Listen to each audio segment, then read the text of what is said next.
Oh, Steve, you're muted. Sorry. Sorry, I heard the music go off, but I didn't hear you start speaking. Yeah, it's funny. I forgot about the Sunday Scorcher bit, but that's okay. It's a continuation because I mean it's just really as hot as it was yesterday, if not hotter. Like literally everything's melting. It's melting. What's it like over there? Because I mean, yeah, it's like 47 with the humidity, I think here. I haven't left the house today, so I don't know what temperature it is outside, but it's sunny. Yeah. Yeah. Well, yeah, sunny. Yeah, crazy out here. Crazy. Yeah. You can like literally boil a few eggs, no doubt. You know it's funny. When my headset went, it was the actual headset. It blew. The one side just blew, and Wow. it's really weird because it it happened after I played that video, and I guess because the video was mono, somehow it affected the headset. I don't know. It's weird. I thought maybe it was maybe my sound card or my mixer, but thank God it's not one of those. It was actually my headset. I mean, good thing I had a spare headset that my old headset. I'll probably just keep anyways. They're great. They're Sennheiser. So yeah. But anyways, that sure let you down. Yeah, I thought they were supposed to be a good brand. But it's not like Gillette then, not the best a man can get. Exactly. Doesn't shave as close. Doesn't shave as close. So you had a few explorers go on, and you're going to be. Are you uploading those pretty soon, or? They'll be uploaded for the members as per usual. Yeah. So then they'll come out in time. I mean, sometimes I release them because if they're good ones, I release them a bit early. But there's 4 more videos. We had 4 explores and we got into 4 really cool places. So the whole day was like no fails. It was just like every location we went to, we got in, which is pretty crazy. So that's great. That's good to hear. Yeah, because obviously you don't want to travel all that way and you can't get in. It's a fail, and you're like and especially if all 4 of them are like that, you can't get in any of them. It's like seems like a waste of time, and it sucks. Yeah. Hey Nissan, hey Dave, Glasgow Dave, Barry, how are you? Storms, Radios, and Cats. Well, Safari, how are you? Good to see you again. And Steven, of course, is in there. Hey Steven. I just want to make sure I get everyone and everybody else who's lurking. Say hi. Say hi. Hi. I saw something about that. I don't know if that's true or not. About there's something going around saying that Iran is attacking U.S. military bases. I don't know if that's true or not. They won't be for very long. I can if they try it. No, exactly. Exactly. I think one of the biggest issues, I think a lot of the other countries like China and so on is if they shut down that that route that the oil tankers take, right? Transporting the oil. I forget the name of that channel that they use. Yeah, the Strait of Hormuz. Yeah. I think that's a big worry for a lot of the countries that rely on Iranian oil. That won't happen. That won't last for long because America will just sail up with some warships, and it'll be like, so you're going to stop people coming in now? Yeah, exactly. Yeah. I mean, do you think though Russia would interfere?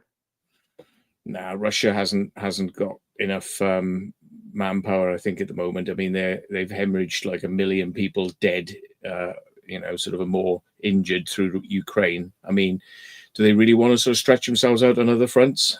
Yeah, I don't yeah, think that's what I so. mean. They're stretched thin as it is. What about China? Nah, I think China knows when to keep its head down. The They're sleep, in enough trouble as it is at the moment. With America, they don't want to go pushing it. the sleeping giant, the Yeah, sleeping giant. Hey, my self-explored. How are you? Doing good. it's funny how all these like morally corrupt countries all come together to each other's aid. It's like, oh yes, we oppress our people, we lie to our people, we censor them, and we are like ha ha ha ha ha, and we all get together because we're like criminals in one big bed. Yeah.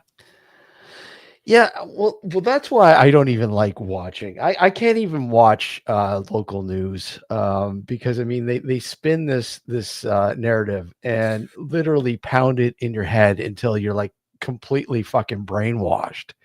And most people buy into this shit. And this is why a lot of the protesting and all this goes on. It's like wake up. Wake Mm. up. You're being fooled, right? But people just don't wanna. And it's the same with this. It's no different, you know?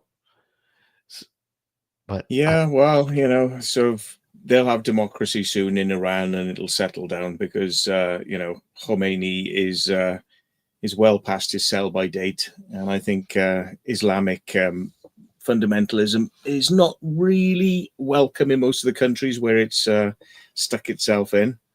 But well, what is it? There's the son, I believe it's the son of, one of the, Iranian leaders that was, banished years ago, I think 20 years ago or something. Apparently, he's been speaking. I can't remember his name, but he's been speaking out about a possibility of coming back and bringing democracy to Iran. I mean, is that I don't know. Do you know much about that? yeah, the Crown Prince, The Crown Prince, yeah. yeah, he's could effectively be like a new king in Iran. He's talking about bringing democracy back, and there's a lot of defectors from the government want to go across to him because I think they know it's pretty poor state in that country for a long time, and yeah, people don't get looked after, and sort of people get put in jail for speaking up against the state. So time has come. Time has come. It's time to put out the dirty rubbish and bring in something new. What have excuse me, in terms of, kind of shifting it a bit, but, your explorers, how far have you gone? What's the furthest you've gone to do an explorer or a series of explorers? Well, I suppose not filmed, but I mean, I've been around the world a little bit. I mean, Yeah. Greece, I've explored like Greece quite a bit. Mm. Um, I mean, I've been to Area 51. Or that's right, yeah. Yeah. And I've been to some other places, like, I mean, explored around Italy. And yeah, we've kind of been around Paris. But I've driven to Germany and explored some chateaus and castles and things like that, but didn't film it, Mm. in Germany. So yeah, I think I'm going to have to try and get out and do some more of that sort of stuff, really, and get out to the UK and do something interesting. But it's just money. So Well, yeah, money. And what like excuse me, hey Tom, how are you? Going out to, some of these other European countries, I mean, what's it like to, going into these abandoned places? Are they pretty strict about it? I mean, what are the differences in laws like trying to get in and, exploring these places without any problems? well, I've not really been told that we weren't supposed to do it in Germany and Italy, and I mean, I knew what the score was with Area 51, how far you could go up to the Yeah. line, and don't cross over into the bits that because they'll obviously come and arrest you. Yeah. Yeah, I mean, I went around Czechoslovakia, went to some former nuclear Right. frontline air bases and things like that, which were, but I went with people who took me there, so they told me it was okay. And they said, "Oh, the worst that'll happen is the police will come and say, like, oh, you're not really supposed to be on here." But I mean, it's completely abandoned. There's nothing there Yeah. apart from control towers and things like that. So yeah. Hey Ryan, how are you? What about places like I mean, obviously this is like a big place for a lot of people, and it's probably unstable right now. But hey, Terry, Chernobyl. I wouldn't really like to go there myself. I mean, it's been done to death by everybody else. I mean, plus it's it's not supposed to be very radioactive, but it is. It has got radiation there. Yeah. It's just kind of like a contaminated zone that I think is probably best to stay out of. It's not what I'd really want to do. Yeah. I mean, I've watched a few guys, and the extent that they go to get to where they're supposed to go on foot to Chernobyl, and that the small town outside there that's completely abandoned. Uh, Pripyat. yeah, yeah, and it's fascinating what people will do to get in there. I mean, these places, if they're walking in, if they're hiking in, it's a good couple, about a day's hike, roughly a day's Mm, hike to get in there. And I know there's a popular area where they'll stay overnight, because most of the time these guys will go in overnight, obviously, under the guise of night. And there's a small little uh what is it, like a house or a series of houses that's just on the outskirts, and they'll stay there. I mean, a lot of these hikers that have gone in there, these explorers, have stayed in there, and it's intriguing how I don't know how like trusting they are, because I don't know about you, but I'd be kind of weary about a lot of this stuff in making my way to a place like Chernobyl, and the risk, not only with the radiation, but I mean the people that you're dealing with. You gotta mm. obviously you want to know you're dealing with somebody who's as legit as can be, right? Yeah, I mean, I haven't heard of any stories of anybody getting attacked there, but No. it's mostly kind of staying away from the authorities. You don't want to bump into sort of military police or people who are looking after the area. You can go on official tours to Yep. Chernobyl if you want to. They'll actually take you in there and drive you around, but they want to sort of keep it under control. So, I mean, the only difference being that you can go on an official tour or you can do it unofficially and risk getting caught and taken out of there. That's about it, really. You Wait, know. Terry says the Russian military. Well, yeah, the military's in there, but I mean, for the most part, I think how lax are they really? Like, I mean, are they really gonna like march you out if they see it? I mean, they might say, "Ah, get out." Well, If there's some anything, people who are actually living there, and the yeah, military don't get rid of them. yeah. There's people who actually decided to stay and live there. It's if it was so serious, I mean, those people will be moved out immediately because they know where they are. So Yeah, well, they will extort you. Of course they will. Yeah, I mean that's one thing. You got a little bit of money. I'm sure you can extort them too. mm-mm. Oh, I've got some money here in American dollars. There you go. Right. I mean, what would Yeah, they take now? American dollars or British pounds? What do you figure? I think dollars probably. Yeah. Yeah, dollars. Yeah, it's yeah. I mean, places like that would be really cool. Barring the issues around it, but I mean, to explore it, I think it'd be pretty neat, and filming it. Um, I think me going there to explore it's yeah it's the fact that, hey, this is cool, and the history of it. I think the history alone would be intriguing, and not necessarily only the history of the meltdown of Chernobyl, but I mean just the area as a whole. I mean, this whole community was living in and around there, and and it's completely, with the odd exception, completely like moved out of there. Yeah, yeah. You know? I mean, there's a Russian exploring channel. Yeah.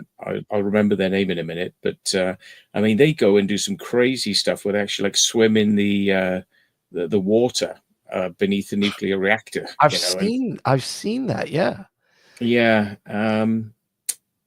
Cryosan they're called Cryosan Yeah. English Yeah. because they've got the Cryosan Russian, which is but they dub it in English to kind of release it on YouTube so other people can understand what's going on. But I mean, they do some crazy stuff there. I mean, they get into the reactor halls and things like that, and it's like, I don't know, there's like guys have got a kind of death wish or something, wanting to get kind of, ill from it.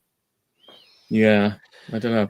I mean, I like them. They're really good guys, and I hope nothing bad happens to them. And I don't know whether they're playing it up, kind of, or how bad it is, or whatever. They carry Geiger counters with them, and in some places they're like, well, look, a lot of radiation They're here, and it's shooting like, up. Yeah. yeah, and kind of like still carry on.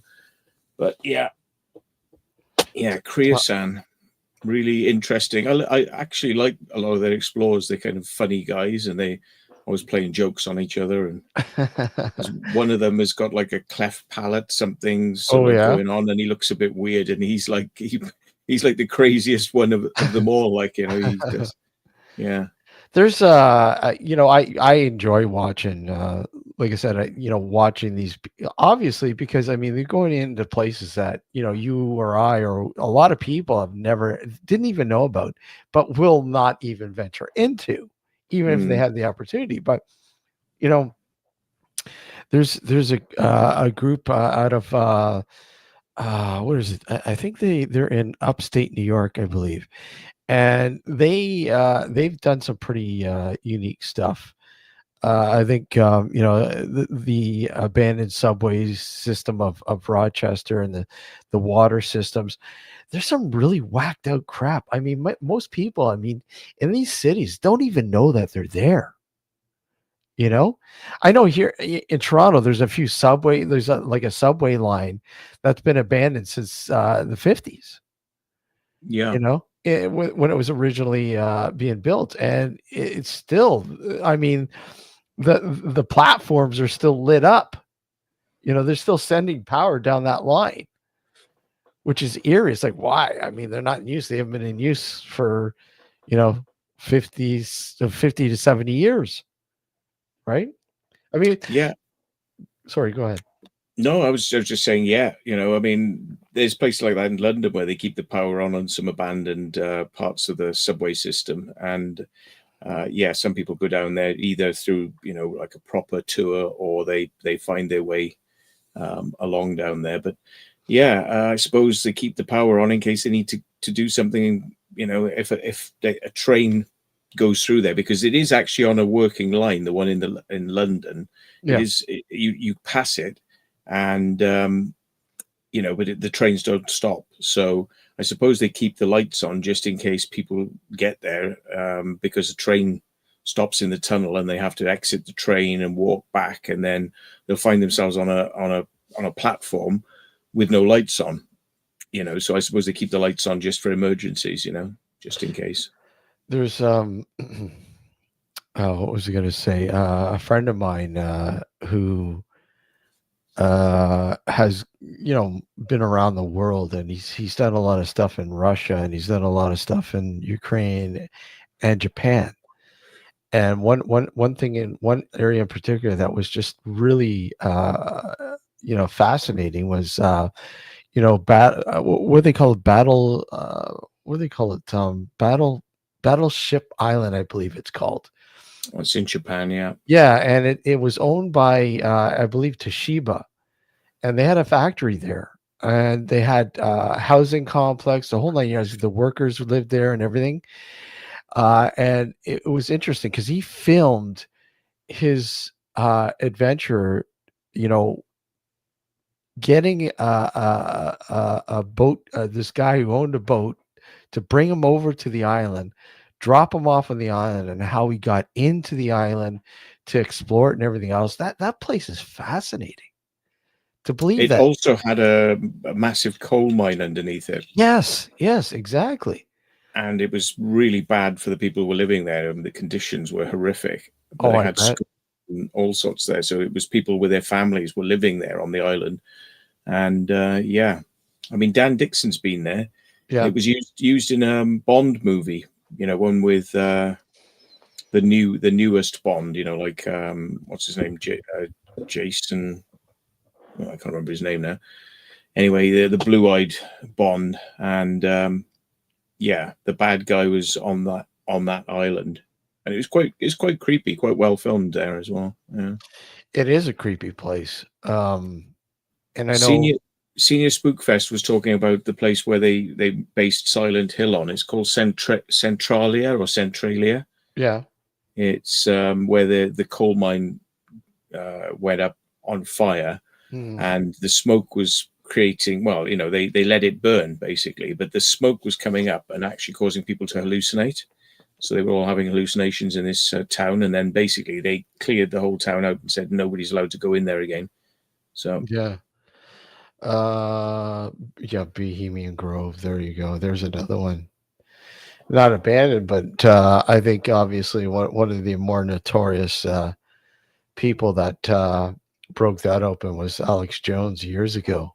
mm, When he stuck into Bohemian Grove and filmed the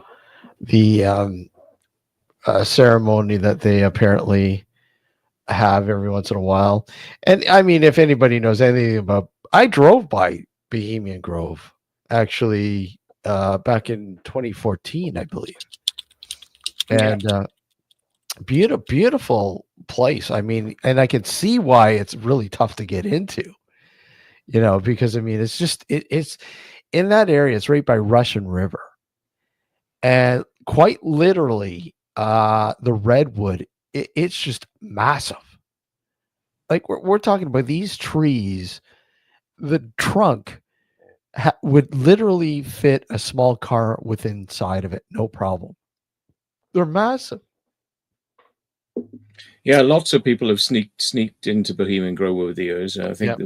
the first one was this guy in 1989, um, Philip Weiss, and Weiss, yeah. then yeah, and then in 2002, a 37-year-old guy called Richard McCaslin was arrested after he went in there and set several fires. Apparently,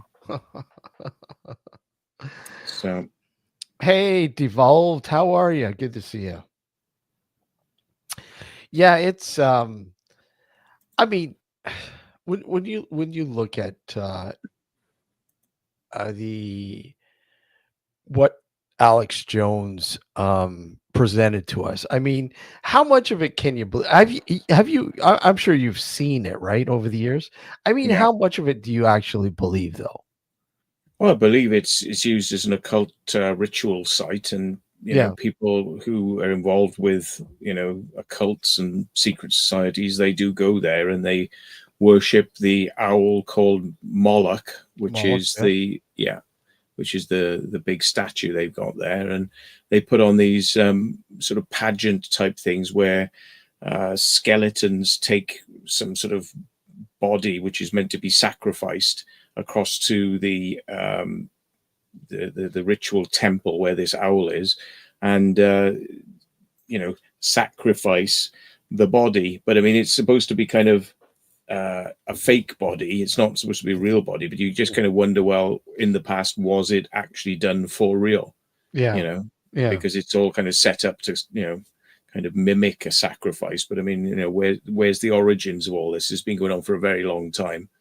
So And I mean, Bohemian Grove, for those who may not know, I mean, a lot of people, a lot of well-known rich politicians and so on and so on have been linked to this particular area. We're talking about people like Reagan and so on and so on that have been to this place and have been a part of these ceremonies and so on and so on. I mean, a lot of famous people over the years. I mean, the cult itself, the occult itself, or whatever you want to call it. I mean, it's been going since what I believe the early 20s, hasn't it? well, I'm not sure of the exact date, but I mean, I'm sure if it wasn't going on there, it was going on somewhere else. But I mean, like Yeah, there's Herbert Hoover, Richard Nixon, Ronald Reagan, George yeah, H.W. Bush, yeah. Kissinger, Walter Cronkite, Clint Eastwood. You Yeah, know, yeah, yeah. he's Clint been there. Eastwood. Yeah, Yeah, a lot of famous people have been there. You know, yeah. kind of like Epstein's Island, right? But I mean, how would you become a member? To be able to be invited to one of these sorts of things. I mean, it's got to be somebody who's highly influential who would invite you along. And you know, Hey, Kevin, how are you? Yeah. Is there a place? I'm sure there's a few places, Matt, that you would like to go and explore here in North America, maybe Canada or the US or wherever. I would like to see some nuclear missile silos. That's something that I've That would be neat. because there's some that actually are done out as museums now, and you can go in, go down the lift shaft, go in and see where the launch room is and the rocket tubes and everything that would be there. I would like to do that. Um, I mean, I'd like to go to Roswell, New Mexico, Mm, just to sort of say I've been there because it's such a see it. famous place involved Yeah. with UFO lore. Yeah. Um, and I'd really like to try going to Wright-Patterson. Getting Oh close to yeah. Wright-Patterson Air Force Base, Yep. which is where some of the stuff is supposed to be kept. That would be And awesome. yeah, Sneaking sneaking in there and yeah, yeah, that'd be really cool. That'd be awesome. And I'm sure, have there people been have people been able to sneak in there and actually, I've I don't never heard of anyone getting into Wright-Patterson Air Force Base and actually finding out what's in there. Because I mean, I can imagine it's probably quite well secured, but probably, yeah. yeah, yeah. So I mean, I would literally be going there as a tourist, not as a infiltrator. Yeah, Yeah, you don't wanna, especially being a, visitor, in this day and age, a visitor. You don't wanna be, held at one of those camps now. yeah. I mean, I wouldn't mind going to one of the big UFO conferences, like sort of. There's one called like In the Desert, and that one has a lot of famous UFO people going to it. I wouldn't mind going to that one day. But yeah, I wouldn't mind going to the submarine pens in Norway. I think Ooh, you that'd can be access some of those. Yeah, Yeah, h hey, chillin' grillin', how are you? What about some, like, historical sites that, are they have this sort of intrigue to them that, this history that not a lot of people know about. And I know you've been to one place that's relatively interesting there in the UK. What is it? The monks something. The monks.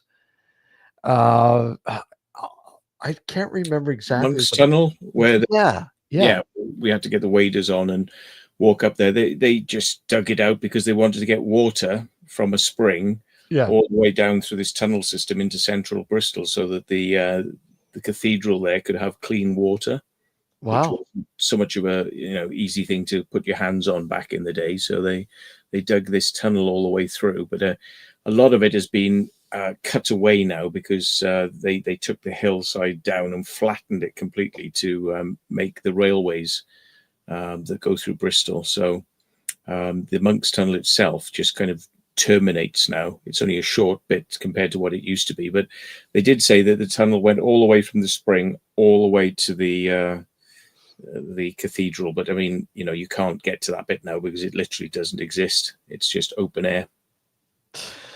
Yeah, it's yeah, it's really really fascinating though. I mean, uh because I mean, what I've seen with the people that have gone in there, yourself and others, it's always been at night, right? Yeah, And it's relatively fascinating seeing that thing. And again, like I said, well, the one place that I keep mentioning that I watched that you went to was the one where it was like a decline, and then the brick literally meshes with the rock. It's just really neat because there's a point where, like, all of a sudden, you've got this rock, and then as you go up, it like all of a sudden you see the brick sort of. I forget the name of that place now. That was a fort, I Yes, believe, a fort. down Yeah, down by Torquay or somewhere in Devon, I think it yeah. is, or Okay. Cornwall. But yeah, I think it's actually, yeah, no, it's Plymouth. It's Plymouth, and it's just across the Plymouth harbour. You get a Yeah, little boat across to the other side, and it's not far from the where the boat lands, and you just go up and there's a fort there. But yeah, the fort actually had these long steps that went down because the fort was in tiered levels. So it had these long steps that went down, and it was cut through the rock. yeah. And then yeah, bits of brick sort of like meshing with the Yeah. rock face. Yeah, that It was was quite fascinating, interesting. really, really cool. I found that Yeah. really interesting. And let's not forget a lot of people who may not know. I mean, can we call you the James Bond of urban exploring? Because you got your boat, you got your ladders, you got everything. A lot of people, you take people to some of these locations that are like, holy shit, how the hell? Right? I Yeah. mean, you know, I mean, I used to have an aircraft and a microlight, so as well. So yeah, I tried a full spectrum on the old Explore front. well, But over the years, though, I mean, what's been the craziest explore that you've ever done over the years? Like we're talking about, since I you've been think doing some it. of the government tunnels, like the one in Birmingham, the BT tunnels, just Yeah, how far they went underneath Birmingham's sort of like long arms, and just how sort of like awkward it was to get into these places, and yeah, that was kind of a good one. I think the Kingsway Tunnel in central London as well. That was amazing that we managed to do that by abseiling down the side of a building, getting into the vents, and yeah, letting ourselves in. And the power's still on down there as well, so the lifts are working, and it's wow. kind of funny. You just come out on a street, then like a doorway, and you're out onto the main road, which is like, And I mean, nobody would really know, obviously, right? It's like it's right there, but it's not that they don't know, but do they really care, right? yeah, well, there's lots of bunkers around now that we literally don't know where they are. That's the big thing. Is these are all the old ones from the like 50s and 60s, which have kind of become defunct and left to rot. But I mean, where are the new ones? That's the fascinating thing. Is where's the new stuff? Yeah, I mean, with the amount of bunkers, that have been there for years, and how? I mean, how could they literally hide new bunkers? Well, like there's the weird one, which is in Corsham, they hid a bunker by Yeah, putting it in an open area yeah. with no sign saying keep out, no sign saying military or anything, and it's kind of like if you back in the day just drove down there was nothing stopping you walking right up to the entrance, and then you couldn't get in because they were in there. They would come out and sort of say like, oh, you got to get out, and then the military police would arrive and say, you got to get out, and you go, well, there's no signs saying military base, and they go, yeah, we know that. And it's like, because they don't want you to know it's there. So I mean, there could be a lot of places like that out there that people just don't realize they're right under their nose. Yeah. What about discovering something that you're like, holy crap? Something that is just totally wow. I know, like, I remember the one time you did the exploring the old farmhouse there, and you found obviously the animals. Yeah. Yeah, but I mean, has there been something that you've discovered that you're like, and well, without saying, obviously, I know there's a few places that you've been to that have been, it's kind of confidential. We won't get into that because yeah, I don't want to get into trouble. But I mean, Yeah. things that like historically maybe that you're like, holy shit. Yeah, there have been some places that I've gone to that I haven't published a video on yet, but I will do in time. I'm just waiting for the right time. Yeah. But they will come eventually, and I'll put the videos out there. But um, I mean, I've never found a dead body in a place, and somebody did do that the other day. There was an exploring team went into into a building, and apparently there was a dead person sitting on the toilet, just slumped over, and Wow. like in a state of decomposition. Jesus. So yeah, and they had to call the police, and nobody knew that this person was there. So just kind of shows that you could come across some things that you didn't expect when you're on Oh, these absolutely. explores. Absolutely. I mean, like, I that was one of my worst nightmares, when I used to trail run.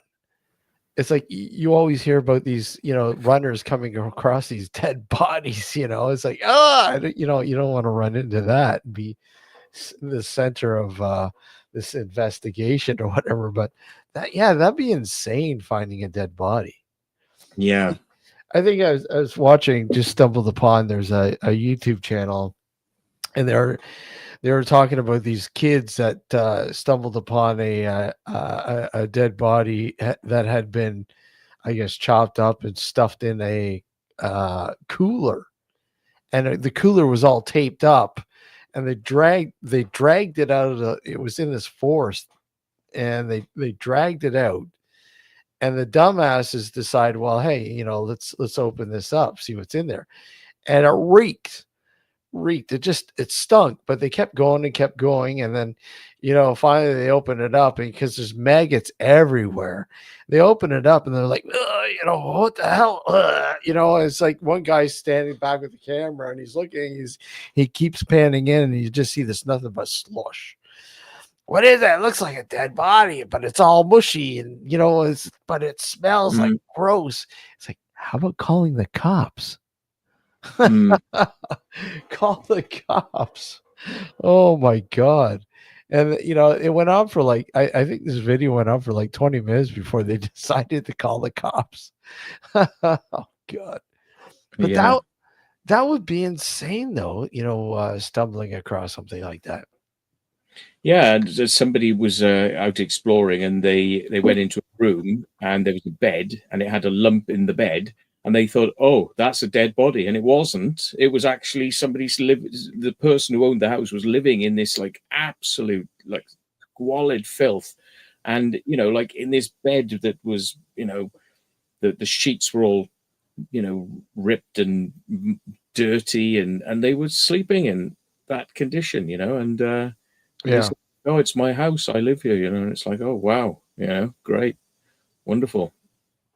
But Very, very different much. different times that people lived in. I mean, you can imagine the turn of the century, some people being born, and living in conditions that are not really anything like what we would, be used to Yeah. today, and how things have come on a long way. But some people are kind of still living in the past, because they've 1920s or whatever, living in some sort of shack out in the woods or something. Well, Yeah. yeah. I mean, I think I remember when the X-Files did the episode Home, and they didn't want to broadcast it. I remember we can't broadcast this. This is too brutal. And, basically an inbred family in the south of US, and how they treat the mother, and so on and so on. But I mean, there's a reason why. I mean, it's sad, but I mean, that shit fucking is real. It's real. Shit like that happens. I don't want to say all the time, but I mean, there's one of the most notorious families out there is the Whitakers. If anybody watches this shit on the Whitakers, man, you like sit there and go, holy crap. It and What were they then? Killing people or cannibals, or what were they? the Whitakers? Yeah. No, not the Whitakers. They were just a well-known inbred family, right? And the problems that they had to deal with the kids, were just because the genes and the DNA was all mismatched and fucked up. The kids, like the one son, he couldn't talk. He literally was he grew up with dogs. So he'd bark like the dogs. So he picked up barking like dogs to communicate. It's the weirdest thing. It's the oddest thing. But I mean, Mm. you look at things like the blue people of Kentucky, right? Their pigmentation was blue, and that was a condition that they had because the inbreeding over the years, and it was French people that came from France that migrated to the U.S. and over years they inbred with one another, and literally their pigmentation became blue. It's crazy. I mean, look it up. Blue people in Kentucky. You'll see it. It's Mm. craziest stuff. I'll type it into Google now. Blue people of Kentucky.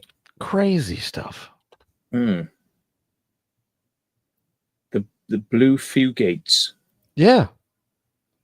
Mm. Blue skin. Yeah. Genetic. Genetic anomaly. Smurfs. Steve says Smurfs. Maybe that's where they got the Smurf idea from. I don't know. Yeah. But shit happens that people don't really realize, and then when you point it out to them, they're like, "Yeah, you're full of crap." No, this is real. This stuff is real. You can't make it up. It is real. I mean, you can make it up, but I'm seeing a thing. Internet sensation Papa Smurf, and he's got blue skin, but I don't know what that's relating to. oh yeah, I do remember that. I forget what he was ingesting something. Oh yeah, the silver nitrate. Yes, he was ingesting silver nitrate, and then obviously it turned his skin blue. Yeah, I remember that. Yeah, it's just. I mean, colloidal silver is good for you, but not in doses that make it strong enough to become classed as nitrate. Yeah. Yeah. I had a friend who was taking colloidal silver and he got really sick. He was taking too much. He didn't realize it. And I said, dude, man, you're going to get sick. No, I'll be all right. No, he got sick. Mm. I've taken a lot of colloidal silver over the years, but you take it in doses. You don't overdo it. I mean, 16 parts per million, not like 200,000 parts per million. Yeah, some people go nuts with that shit, and they get sick, right? And they kind of wonder why. Well, this stuff doesn't work. Well, it does work if you're, ingesting it or taking it properly. Yeah. And most people, no, it doesn't work. Well, it does work. Well, a lot of people equate, kind of like the more I take, the better I'll be. But it's like, well, you just try taking 5 teaspoons full of salt. You'll soon find out what that's all about, because it'll kill you. Mm. Yep. It becomes a heavy metal. Heavy metal. Mm. Yeah. Yeah, I'm just trying to think anywhere else I'd like to visit in the States. It's mostly sort of like paranormal and UFO related, or kind of like war relic type stuff, really. I mean, I'd like to try and visit that the Briar Hotel, where they've got that massive bunker underneath it, which was secret for many years, and then they admitted that it was down there. I think they do tours, so that would be an interesting one. The Briar, yeah. Yeah, in the States, there is a few things. I would even still, no matter what, because of all the hype behind it, but I would still like to check out Point Pleasant, West Virginia. Yeah. I think I really would like to, and I keep saying, I'm going to go down to the Mothman Festival, but I would just like to go check out the town itself and what's left of the TNT area, and see for myself exactly. I mean, there's a lot of really unique places in Point Pleasant, but again, judging about how John Keel wrote about it and the scenario, and report, because literally, quite literally, he reported about it. Taking people's experiences and the Mothman bit and blah blah blah. Hey, Julie, how are you? But how much of that is real? I mean, the whole Mothman connection to what happened with the bridge on Christmas Eve, right? on all these people perishing, or were they harbingers of destruction? I mean, were they warning people? Were they warning, hey, don't cross that bridge? It's something's bad's going to happen.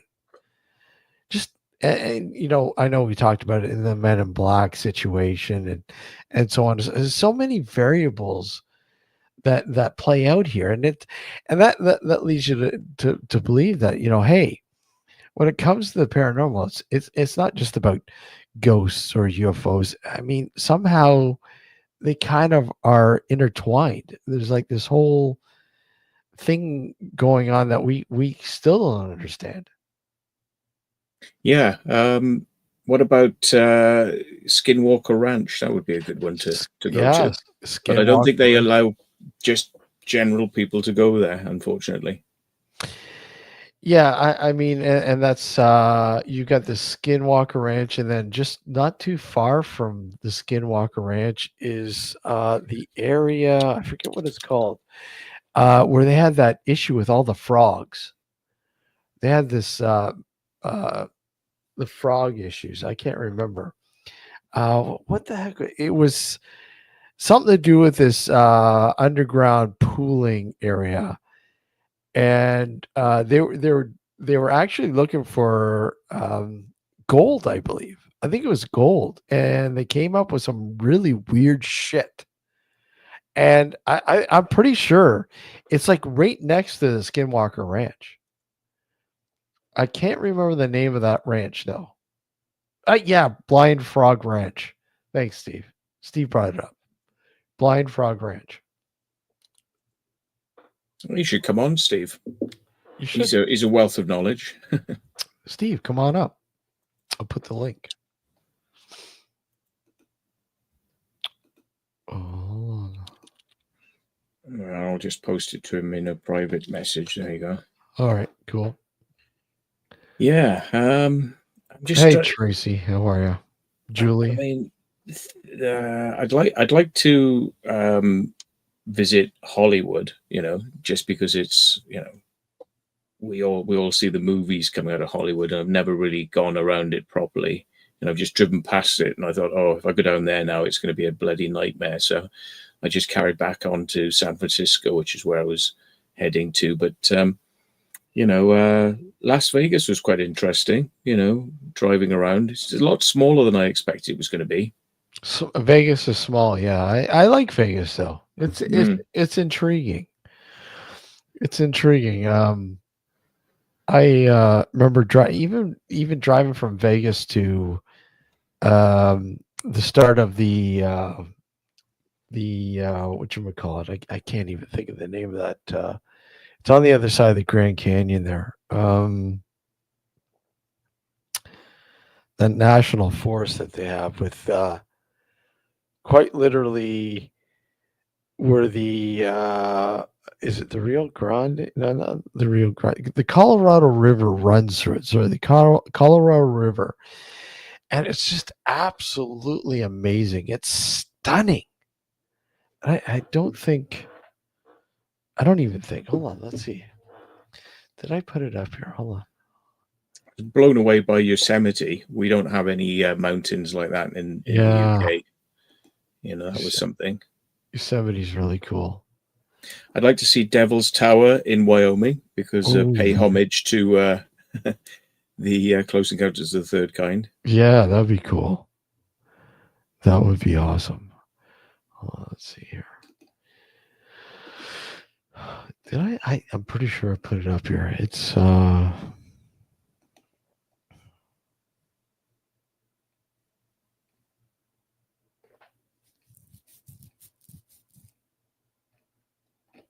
maybe I did. I thought I did.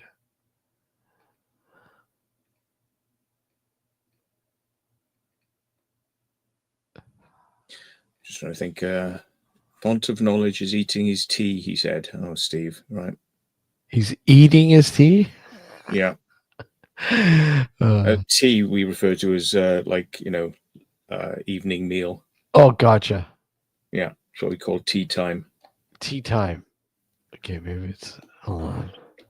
Maybe I put it here. I thought I put it. Oh yeah, here. Guano Point. It's just amazing. Hold on. This is really cool. What batshit dropping point? Guano Point. Yeah, beautiful place. Shit Point. Shit Point. Yeah. Shit Point. Ah. Oh, Julienne says she's been to Devil's Tower a couple of times. It's nice. Oh, good. Oh, yeah. Wow. Yeah.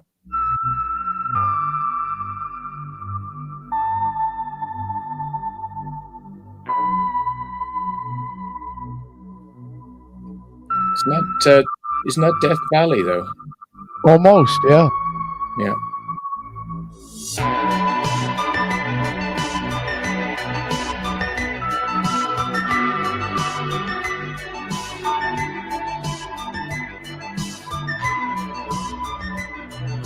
Colorado River there.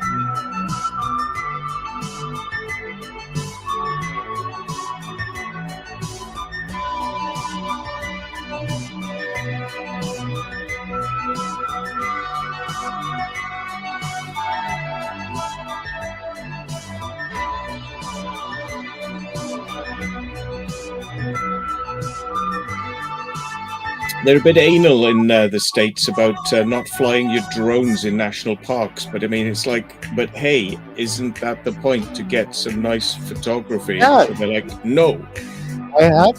you will not. But it's like, you can fly an aircraft or a helicopter down through there, no problem. But you can't take a little drone off. No, not allowed. No.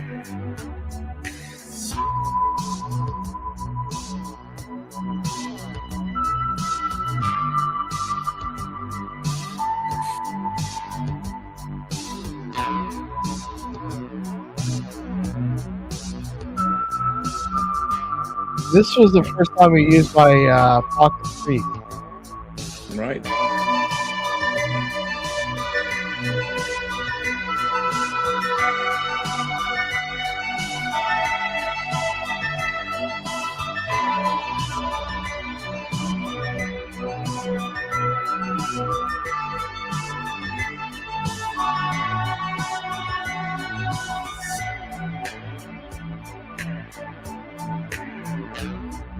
Scary views looking over the edge. Oh yeah.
Who's that crazy?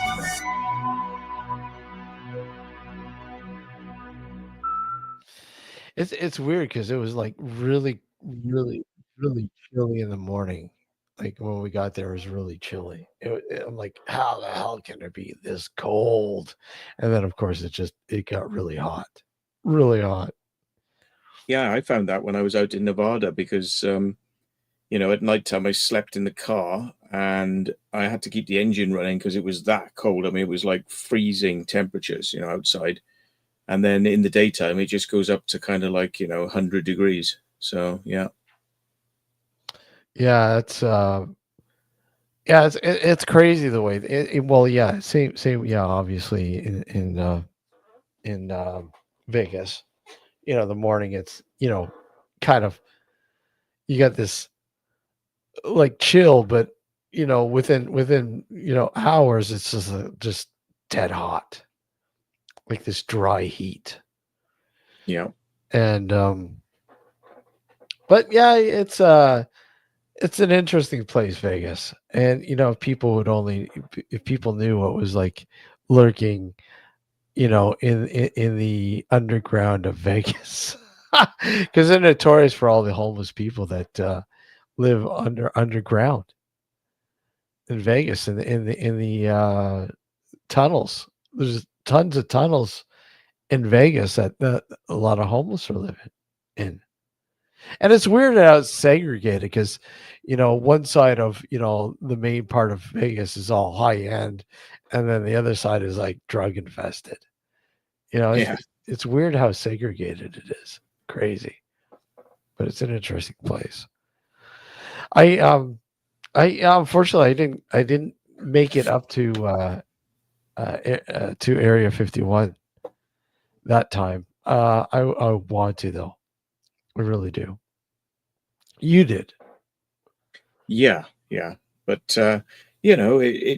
it's hard to get somebody to take you all the way up on the hills, because that is quite a challenge, like to actually get high enough to be able to look down and see with your own eyes, see the base in the distance. And I got quite close, but they've closed that mountain range off now, so that you have to go. I think I was 20 miles away from the base, and now you've got to go 40 miles away from the base to see it. Yeah. So, and you've got to go up really high, and it's a walk. You can't take a car up there, so you've got to hike up. But If you like mountains, go to Alaska. Yeah, I'd like to get up to Alaska. I mean, mountain wise, I think Vancouver Island. Holy crap! I couldn't believe the amount of mountains in Vancouver Island, and because you get the other side of the Rockies there, but and it's funny how it literally carries on to the island. It's just really weird how it's separated from the main coast, but yet it's so mountainous. I mean, grant you, Vancouver Island is not a small island. It's huge. It's pretty big. You know, running north to south, it's quite a distance.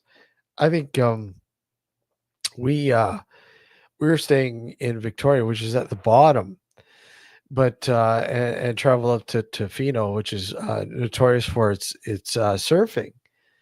And that took 4 hours just to get, and that's probably just a little less, about halfway to the other end of Vancouver Island. So you're looking at a good 9 hour drive at least to get to the top part of Vancouver Island. But there's so many mountains. Yeah, I love it, man. I would move there in a heartbeat. Really would. I love Victoria. It's beautiful, absolutely beautiful. You know, yeah. I I don't even think I have.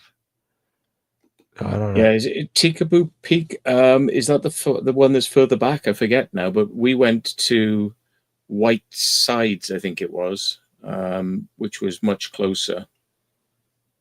And I went up there with the infamous Glenn Campbell of the Area 51 Research Center. He actually took me up in his four-wheel drive vehicle, and we got right up the top. You can actually drive to. You could literally drive to the furthest most point. But I mean, God, that really showed me what four-wheel drive vehicles were capable of. Because Mm. I mean, he was going up like that over boulders in his four-wheel drive vehicle. So never seen driving quite like that before. Didn't know you could actually make it up there. But yeah, Yeah, fascinating. they're amazing what they can do. There's absolutely, um, Yeah. There's no way I can afford to buy a house in Victoria. Yeah, it's pretty expensive. But I found for me being here on the east, in East Canada, affordability. I'm looking. It's roughly around the same. I mean, a lot of people say it's more expensive there, but no. I mean, depending on what part, but Victoria itself, I think, is roughly on the same sort of level. But if you get up further north and on the west, sort of west side, the west coast of um of Victoria, sorry, Vancouver Island, it does get a little bit expensive because a lot more transportation.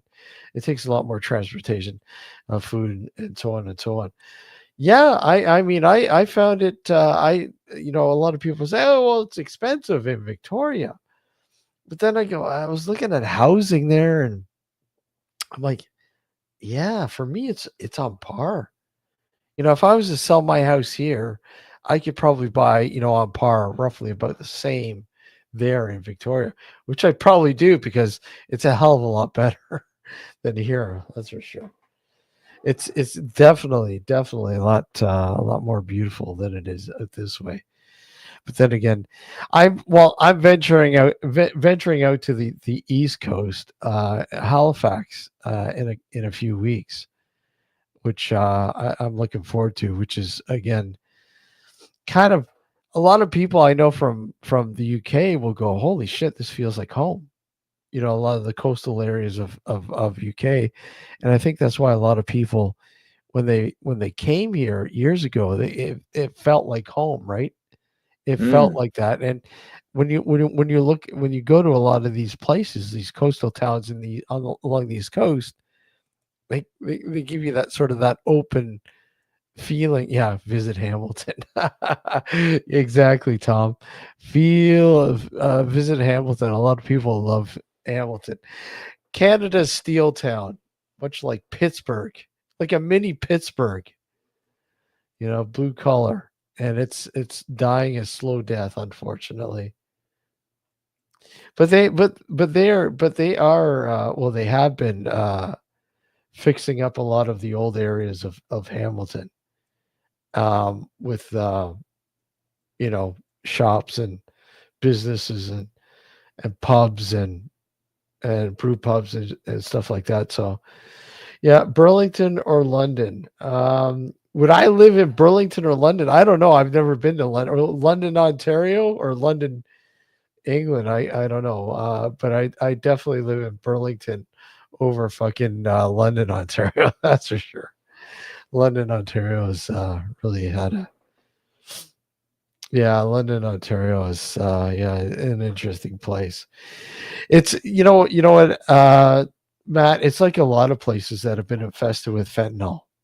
Mm. All the drugs and so on and so on have really crept in and really, a lot of these shops and streets just have they close down because of all the crap, you know, and it's just so expensive, really expensive. Yeah.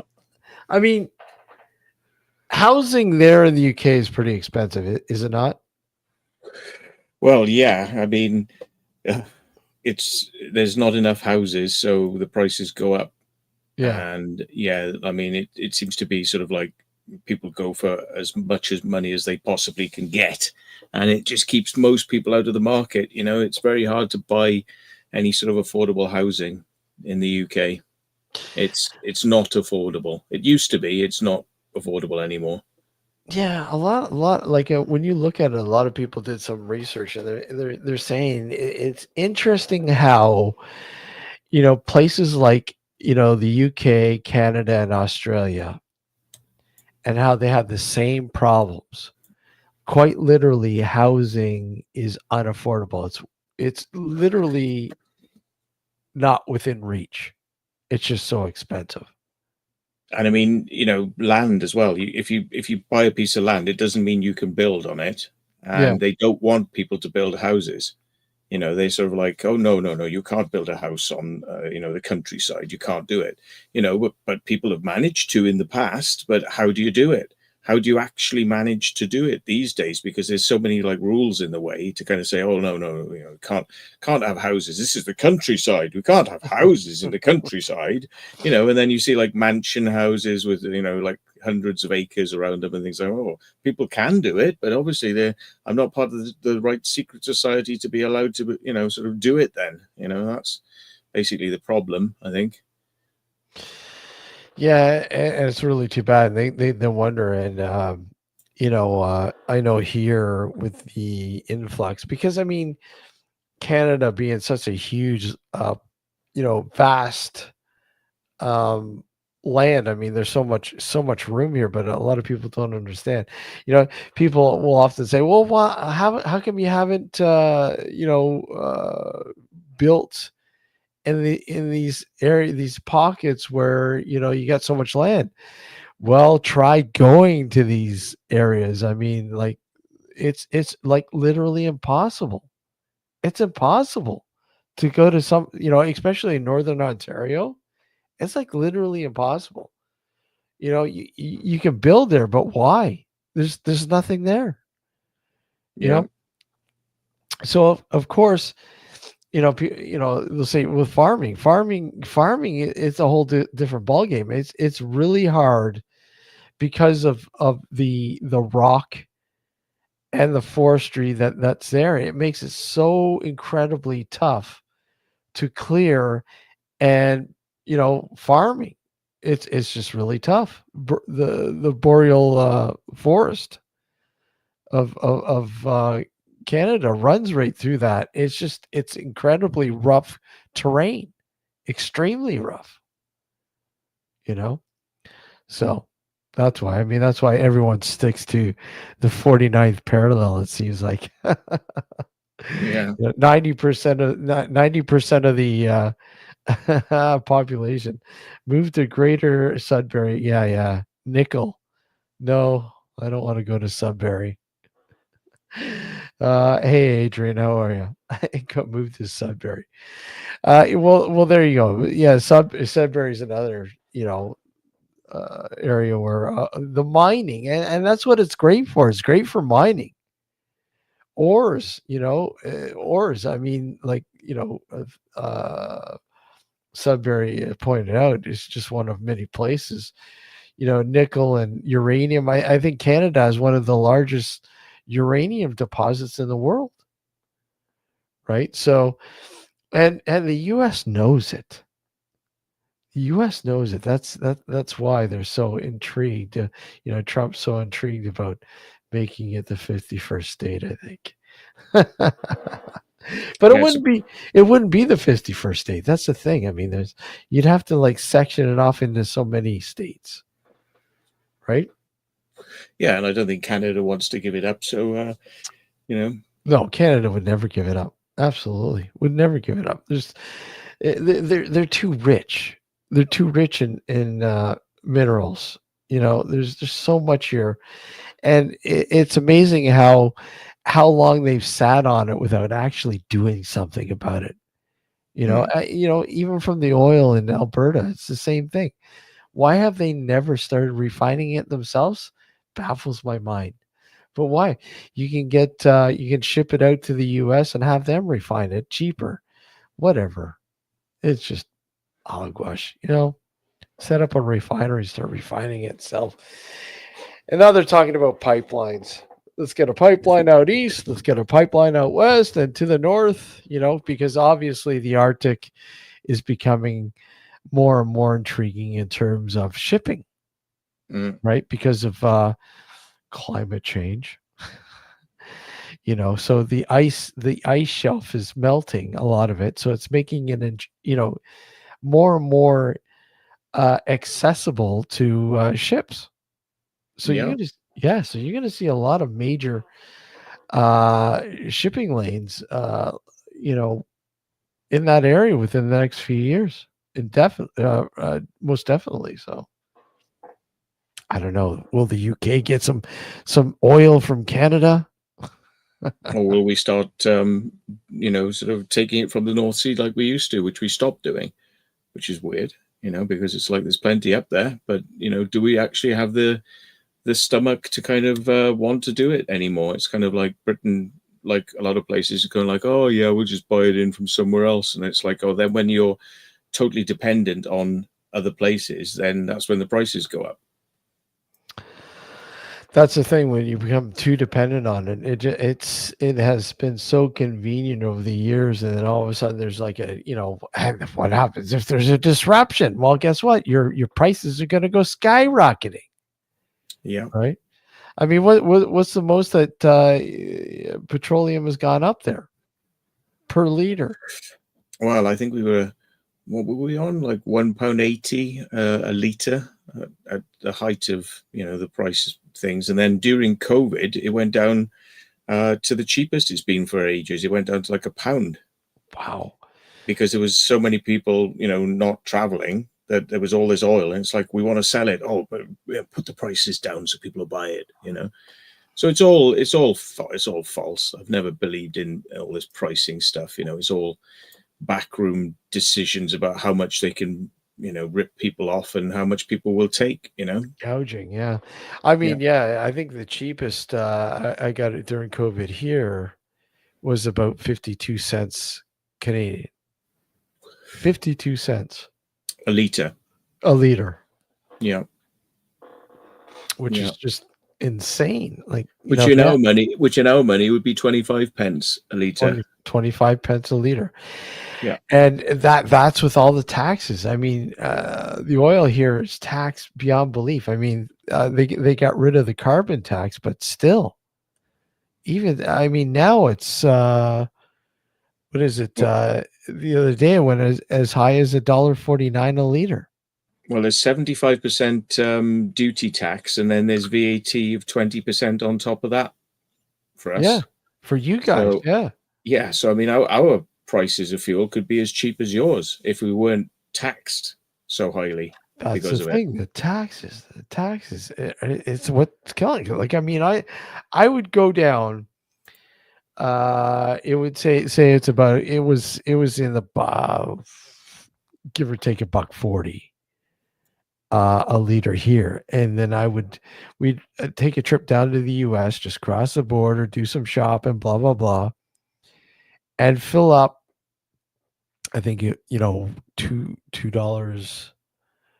I think it was like 2.30, or the most it was 3.30, 3.30 a gallon, and it worked out to something after the conversion. It worked out to like 80-90 cents a liter. And you're like, how the hell can they be paying less than us when, basically they're getting shitloads of oil from us? It makes no sense. And now, of course, the big thing now is, with the Iran conflict, it's gonna, inflate the fucking oil prices. And I'm like, yeah, Well, I don't see why it should, because we yeah, don't buy their oil anyway. I know it's ridiculous, but I think it went as high as $1.49 in the one day here, and I'm like, Well, why? if anything, if they have their regime change, then I'm sure Iran is going to say, look, we're nice people now. You can buy our oil, and the prices should come down. Exactly. It's So I'm looking forward to that, well, yeah, regime change required. exactly. It would be nice. Do it sooner than later. Barry's saying $1.67 a gallon. Yeah, I know it's a lot cheaper now. I think I saw it as low as 2.38 a gallon across the border here. So that would be, oh God, that would be dirt cheap for us. But we never get it. Oh man. I mean, there's some motorway service stations you can be paying like about £1.80, £1.90 a litre, Yeah. which is like, 40, 50 pence more because it's a motorway service station. They rip people off, you don't get that so much in the US. Like prices are cheap at kind of all petrol stations, they're all similar sort of prices. But Yeah. like in the UK, they seem to have this kind of mentality where, oh yeah, well, you're on the motorway, you'll pay more. And it's like, I don't think people do. I don't think people stop at these places much because they don't want to get ripped off. So they get their fuel before they hit the motorway, because they're not going to go to the motorway for anything other than to maybe grab a snack or to use the toilets. Yeah, it's same thing here. I mean, I know in the US you don't get it. The US, usually the motorway stops. The fuel is cheap. It's not as cheap as if you were to go into certain areas, but it's cheap. It's not like they're gouging you. Um, Here it's different when you stop off at a rest stop or whatever, and you're filling up at a gas station along the highway. They do gouge. They do raise the prices here, which is a joke. But I don't understand, but whatever, because they know people are looking for gas and they need it, obviously, because you're on the highway and it's every few stops before there's a petrol station or whatever. You could get off at some exit and then drive X amount of you know kilometers to the next gas station, but they know they have you on the highways. Yeah, I think it should be made illegal, that sort of price gouging on the motorways. I think they should be told you're not allowed to do it. Your prices have to be representative of what the petrol stations are all around that area, and they should just be told you're not allowed to do it. But the government doesn't seem to want to do that, and they know that it's a rip off, and everyone complains about it, and everyone is unhappy with it, and has been for the last 40 years that it's been going Yeah, on. But it continues. And any little way they can get money out of you, it's kind of like they have charging you to get money out of a cash point. And it's exactly. like, you go into a town, the cash points are free, but on the motorway, charge you know, to Hey, get cash. Ghost Adventures of Cornwall, Mark, right? How you doing, I Mark? had Ghost Adventures, yeah, is Yeah, Mr. Mark. yeah, it's just a lot, but most people are pretty they're laxative with it. They don't really, "Oh, I'll pay it. I'll pay it. I'm not gonna bitch about it. I need gas. I gotta pay it." I don't know. Is it the same there? Like, do you find the gas prices are cheaper in the evening than they are during the day? No, Really? Here no. I here they drop by almost in some areas 10 cents. What? Yeah, a I mean, they're liter. fluctuating their prices during the day. Yeah. That's Yeah. crazy. Yeah, it's really weird. I mean, certain times during the day too, but for the most part, if you go to a petrol station here during the evening, the prices are lower. Almost not quite, but sometimes almost as low as 10 cents a liter, Mm, which is quite weird. So I mean, most people know, okay, well, I'm just going to go out in the evening and fill up my tank because it's cheaper, right? yeah, I mean, that is a bizarre thing. I've never heard of that before, but yeah. Yeah, it's weird how that works.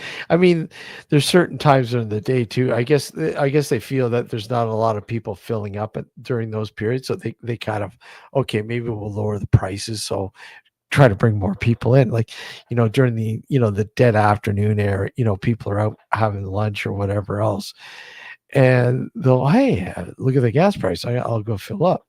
But yeah, mornings, it's the most expensive. So literally, I think the price of gas changes after midnight, and it increases or decreases, depends on what the market's say conducting. And usually it's a little bit more expensive. The odd time it will drop a cent or two or whatever, but for the most part, it's a little bit more expensive during the day, and then throughout the day in the afternoon it might drop a couple cents, and then it increases, and then yeah, the evening it drops down, and so, like I said, sometimes almost as much as 10 cents a liter. It's really weird. Mm. Yeah, I don't know why there's a lot of supermarkets in the UK. They opened up petrol stations, and then they said, "Look, we're much cheaper because we're a supermarket, so we will sell it cheap." Yeah. And now, a lot of these supermarkets are more expensive to buy fuel at. They've just gone, "Oh, we don't care anymore now. We're established. We're established. People will just pay whatever we put up." And it's kind of like, so I've gone to some supermarkets and I looked at the price. And I'm like, they can fuck right off. you know, Exactly. and like driven somewhere else until I found a cheaper price. You know, Yeah, I mean, I do have an app that shows me the prices in the areas, and I mean, it's literally reported by people would just go on and say, okay, I'm at this gas station, and currently it is a dollar whatever, and it's usually within the last hour or two, and but some of them don't update all day long, and you're like, holy shit, it's still that much? What the hell? But this thing, the map, so literally it works pretty much all over the US. Let me just populate this. I'll show you. It doesn't want to populate. There it goes. It's populating. So anyhow, I'll show you. So basically it populates with all the gas stations, right? North hmm America. So you go over to California, which is always the worst. And right now, California, they're paying, hold on, as high as $4.16 a gallon, right? The West Coast, so in Canada, which is hold on, give me some prices here. Hold on, where are we? But the thing is, an American dollar is like almost nearly at the pound level. But I mean, your Canada prices, you will be double, because your dollars are kind of double, the Yeah, pound. So I mean, yeah, it's yeah, you're looking at $1.66 a liter, $1.69 a liter out west in the Vancouver area. And then when you go to the island, for some odd reason, you can go to certain areas. It's like a dollar, 10 cents cheaper, which is on the island. How is it cheaper on the island than it is on the mainland? It makes no sense. Some places, like I said, it's just insane. And then when you go up to Alaska, Alaska is actually really good, but yeah, it doesn't do the UK. Hold on, does it do the UK? No, it doesn't do the UK. It just this app just does North America. But yeah, it's crazy how it fluctuates the way it is. It's just insane. People are like, oh, well, why do I got to pay this? But what are you going to do? I mean, here, what I'll do is, I'll link up. They have over here, in the US they have AAA, and here they have CAA. If you link that card up to certain stations, they'll give you like an extra 5 to 7 cents off a liter, and that's it. Hey, and then when you go out later at night when they drop the price as low as it is, then it seems okay. Well, I'm just going to wait till the evening to do that and just obviously get the double deal sort of thing. I don't know. Do you guys don't have that kind of thing over there? not really fuel reductions. I mean, I have heard somebody I told me that they get like a certain amount off because of the I think, well, it's Luke, and I think because he's part of the Ford RS car club, because he's got an RS, Hmm. that they actually discount his fuel, but it's only with Esso, I think it is. Yeah, yeah. Certain Um, certain stations. Yeah, that's yeah, crazy. Yeah, Esso, and then they have Shell here, and yeah, you guys have Shell, right? yeah, Yeah, and BP, British BP. Petroleum. Yeah, BP was taken over by, I think, Canada, Petro Canada here, which is Suncor. I think that took over a BP station. Never heard of those. Used to be Sunoco. No, Never yeah, heard of it. yeah. We used to have BP stations everywhere here, and for some odd reason, I guess they were taken over by Sunoco, which is Suncor, which is a huge U.S. Refinery sort of conglomerate, much like Esso, Right. Yeah. kind of that big ass whatever deal. I don't know. Well, Shell is Denmark, Yep. and BP is British, Yep. and Esso is Standard Oil, which is American. Yep. American Oil. American Oil. Great. How is the electric car market over there? Do people um you know people, like a lot of people bought Teslas. Um I'm finding there's a lot more resistance now because of the tariffs that have been put in place. Because the Canadian and American auto manufacturing was so interlaced together, and now because Trump wants to impose all this shit, it's kind of broken that up, and it's kind of like really fractured how things are now. There was a lot of people, a lot of the companies were really going towards manufacturing, like dead on, going full force with manufacturing electric cars, electric vehicles. Stellantis was one of the big ones. Ford and GM, they were all going major. I know GM is still going full force, but a lot of them have kind of scaled back now, especially when you look at stuff like Stellantis and Dodge with the muscle cars. Nobody wants a fucking electric muscle car. And they tried to bring out the Daytona fully electric car, and it just pooped out. They've sales, I think, have declined 49% because people don't want an electric muscle car.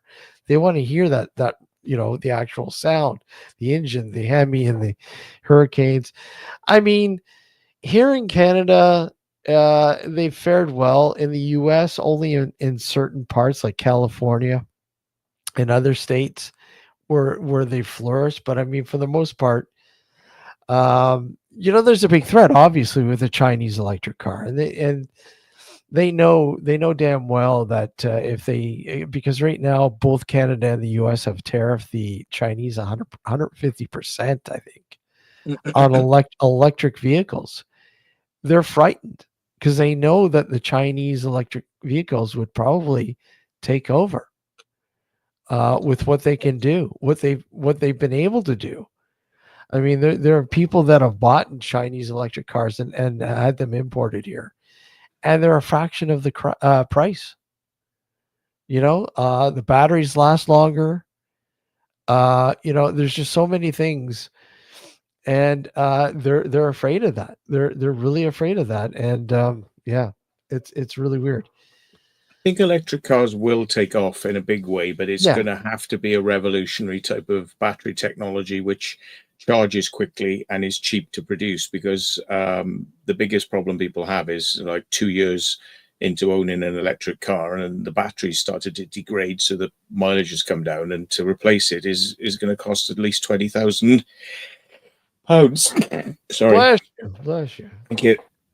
Yes, £20,000 at least, to get a battery replaced, and nobody's going to bugger about with doing shit like that. It's No, and no. having to sit, for an hour at a petrol station to get yourself a decent charge in. I mean, people are not interested in fucking around like that. It's just stupid. Who the hell wants to sit in a bloody forecourt of a, garage, or a forecourt of a bloody, shopping mall for an hour Yeah, to fill their car up with electric? and that's the problem. That's the problem is, being able to have that fast charge.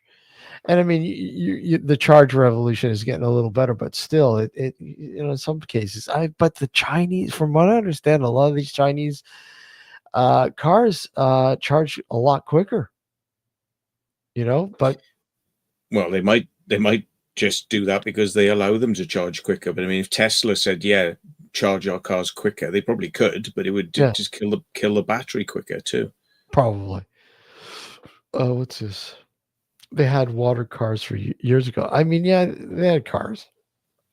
There's Mm. all. I mean, it's. I mean, you got hydrogen, right? Hydrogen. It's a big. I know Toyota is working on their technology right now with that. So I mean, the landscape could. I think that's what the problem is too, Matt. Where this landscape could change so quickly too. With hydrogen cars.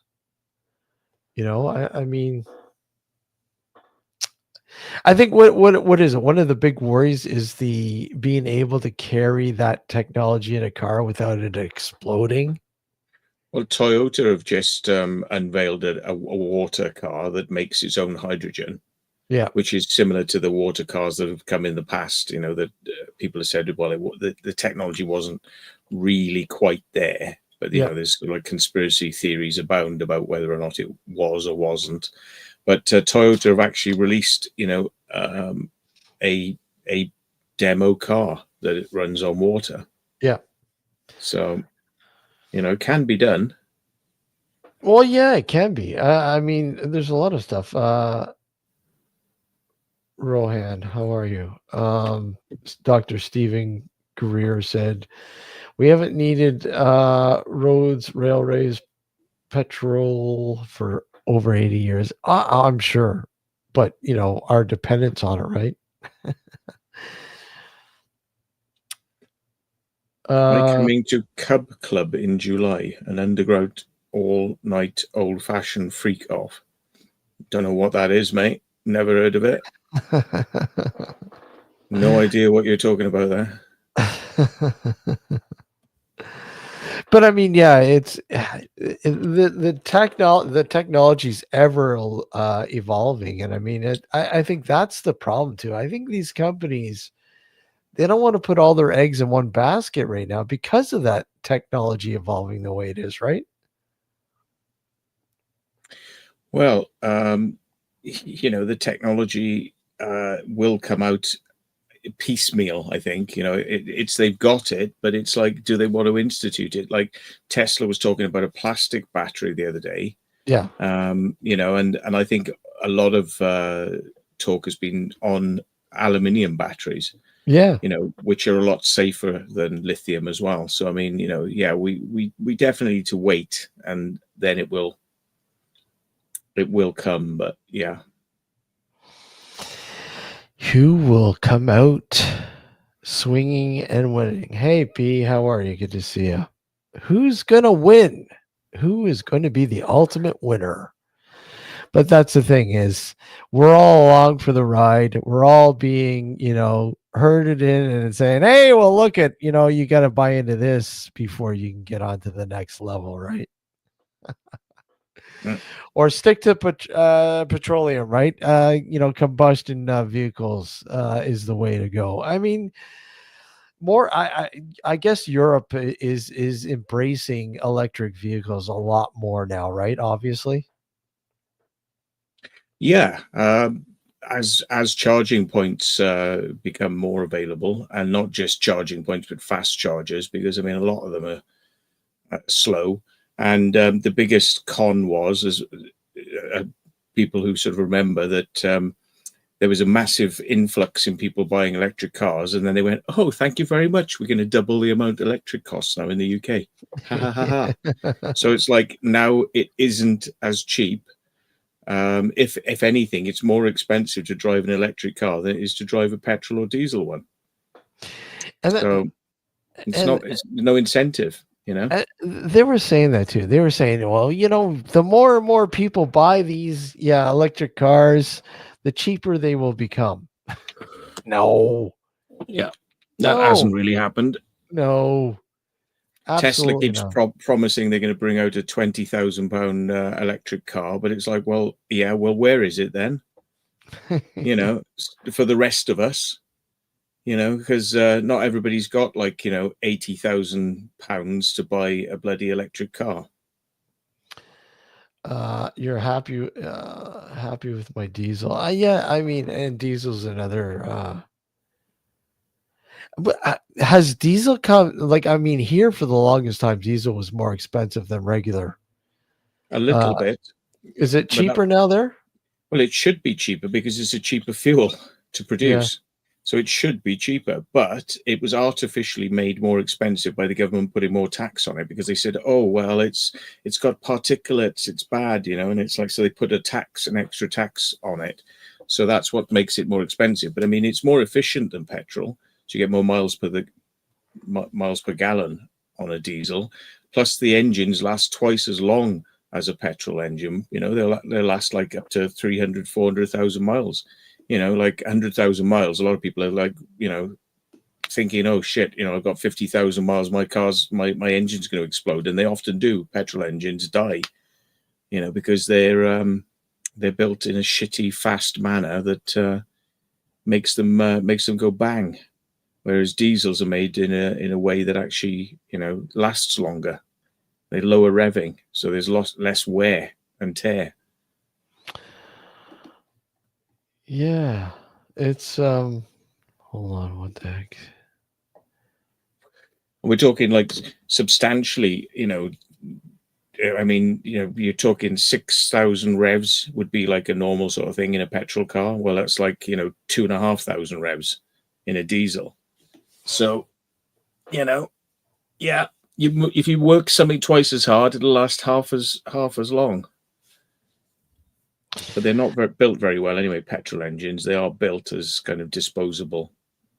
Yeah, I think with like a lot of things in life now. Just think Elon has enough money to give the whole human population a free car. Yeah, absolutely. Yeah. I don't know if he's quite got that much money, but yeah, I It kind of mean, feels like it though. mm, He's got quite a few bucks. Miles,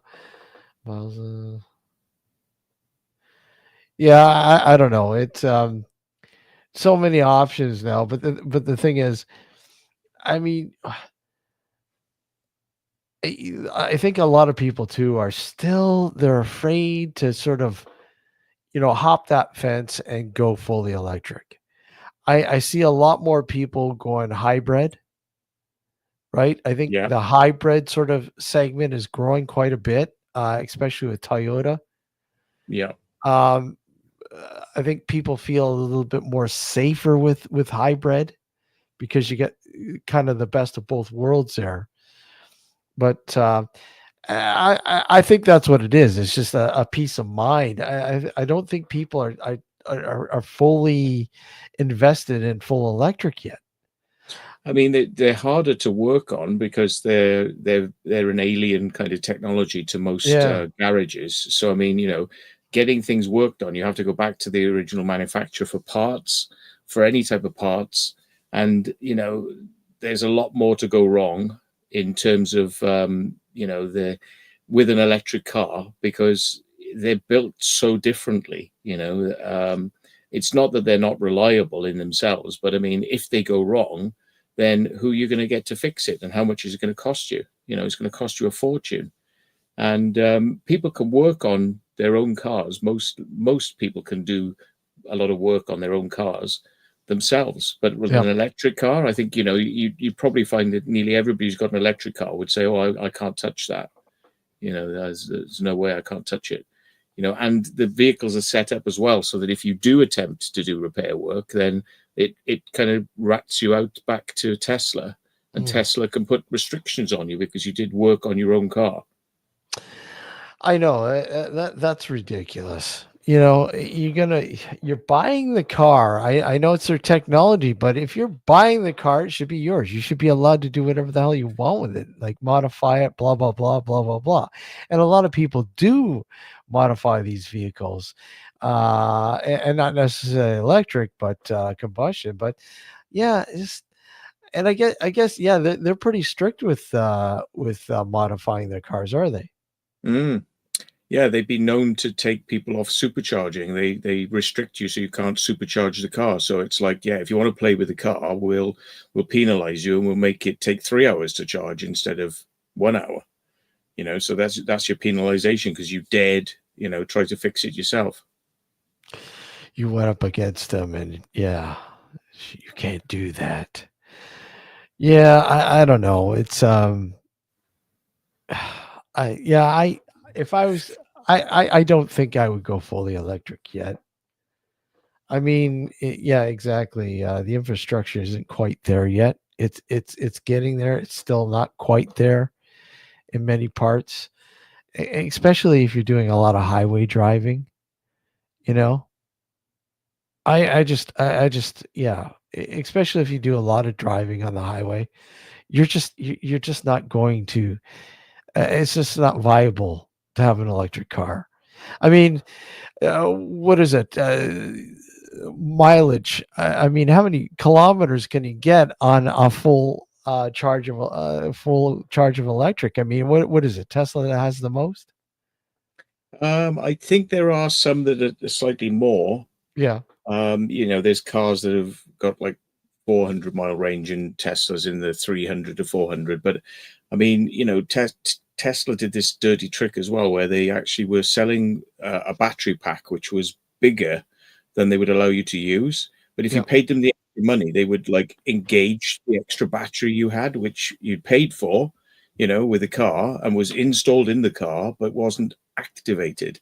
So you could have extra range, but you have to pay for it. And then you just like turn on the extra battery packs, which are there, which is like weight, it's weighting the car down, making you get less miles on it. But it's kind of like, it's like BMW did this thing where you had heated seats, but you couldn't use them unless you paid them a monthly fee to activate the heated seats, but they're in the car. They're actually there. You bought the car, it's got it in there. yeah, But they're yeah. treating it like a game, like a bloody Sony or Xbox, where you have to pay to kind of get these extra features, that are there, and you think you paid for something and you haven't really got the full features out of it. And well, even so, I mean, a lot of people that do buy these, Teslas or other electric vehicles, but mostly Tesla, they probably don't know how to utilize a lot of those, right? I mean, they probably don't know how to fully use it properly. Yeah, and I mean the whole thing with Teslas being so good was supposed to be about self-driving. Yeah. We're not allowed to have self-driving activated in the UK. Yeah. We're not allowed. It's So kind of like a third of the reason to own one, really, isn't it? It's kind of uh, like all this technology with cameras that self-drives you, and yeah. no, not allowed. It's like when people buy like a Jeep or a Land Rover or whatever, fully off-roading and they don't even off-road. What's the Yeah, what's the what's the point of buying a vehicle like that if you're not even gonna utilize it properly, no, that's right. you know? Or a pickup truck. You buy a pickup truck because you live on a farm and you got a haul or whatever else. Most of these people that buy a pickup truck because they live in the city. Why? What are Because you they gonna want the look. Yeah, the look, that's exactly. And don't even know how to drive them properly. Oh, this is 4x4? Come on, no way. What's 4x4? Well, there's a video of somebody who was stuck on a beach, and somebody said, like, "Have you put it? You're not in four-wheel drive." And the guy driving it didn't know how to do it, and the guy had to lean in and tell him, like, "You've got to put it into four-wheel drive mode." And it was like, "Oh, now I," and he was stuck on the sand on the beach, and he Yeah. he was driving a four-wheel drive vehicle, didn't know how to turn it into four-wheel drive. Yeah, yeah. Oh man, it's amazing. But hey, that's society for you, right? And some of the stupid shit that they do, I mean, you see it all over, these social platforms, YouTube and TikTok and so on and so on. These people will buy these vehicles because they have the money, and they will try to literally do some asinine stunt and literally destroy the car for the simple fact of showing you this is why you don't buy this kind of vehicle. You know? Yeah, it just doesn't make any sense. But people have the money. Hey, I'll spare it. I don't give a shit. I tend to notice that people who drive four-wheel drive vehicles a lot in the UK are fatties. Yeah. They're fat fuckers, and they want this big thing because it's to fit their fat arse in. You know, Yeah. You don't want to get a small little clown car, right? yeah, It's like, how many clowns can you fit in that car? yeah. And a lot of people who drive four-wheel drive vehicles drive them slow as well, which is Oh, another very slow. annoying thing. It's like, Very oh, slow. so I bought this like upmarket, like big engine vehicle, so let's drive it slow because I want to save money on fuel. Well, why not just buy something that was better on fuel? Exactly. Yeah. Exactly. If you were to go out right now and buy a vehicle, what would you buy? I don't. I keep thinking about this. I mean, it's something that's really economical. That's what I would be Yeah. mostly after. I want comfort and economy. Something that's got cruise control. And yeah, like an estate car or something. That's just very good on fuel. Yeah, but yeah, I kind of thought about the Tesla thing, and I was right into it when it first started coming out, and I drove one, and they're great, like sporty speeds and acceleration and things like that. But the practicality of it and the way that people get treated by Tesla, and it takes Yeah. forever to get serviced, and you're waiting in line, to kind of get anything you need done to them. It becomes like you might as well have a second car for when the Tesla gets its service, because it'll be gone for such a long period of time. You need something else to kind of drive around in. So it's not really. I don't think they've really kind of won out on the service side of things with people, Yeah. and reliability wise as well. I mean, a lot of people were getting Teslas, and then the motors were dying, and they were getting swapped out, and this was happening like 3 or 4 times. Over a couple of years, they were having like another engine. So reliability, I don't think was ever quite as good. And people talk about like production line quality as well. Like they, even on the Cybertrucks, they were sort of like claimed to be something that people would drive, off road. And I mean, No, they're horrible off road they're vehicles. horrible. They die if you put them under any sort of strain. And also the parts on them were just literally glued on. Like most cars would have like welded on bits. Yep. But like the panels on these Cybertrucks are just like stuck on with glue. Yeah. I mean, it isn't what you'd really expect from something that's supposed to be high end like that. I was watching a video of a guy. He was taking his Cybertruck off-roading, and quite literally, it got stuck in a little stream. It got stuck in a little stream, and it started smoking. Mm. It's like, wait a sec, man. Are you kidding me? Come on. So I don't know. I just if anything, people are buying them because just for the fact of buying them. Hey, this is different looking. It doesn't even look like a truck. It's just the weirdest freaking looking thing. Hey, Scoops, how are you? Oh man, it just whatever. It's just it's sad. But I think from what I understand, they're coming out with a new design for them. But I don't know, that could be just AI. But apparently they are I guess kind of bringing it more towards the traditional look of a truck, a traditional pickup truck. But we'll see. we'll see how that goes. Because I just have no idea what he was thinking when he had them design the Cybertruck. Yeah. I mean, yeah, it's definitely a cyber truck. It's definitely cyber looking, but it's definitely not a truck. Definitely. Yeah. Yeah, Scoobs. I did see Whistling Diesel's review of the Cybertruck, and yes, it isn't something that you could use on a farm or in any kind of capacity to kind of do a lot of work. It's a flimsy thing, really. Yeah.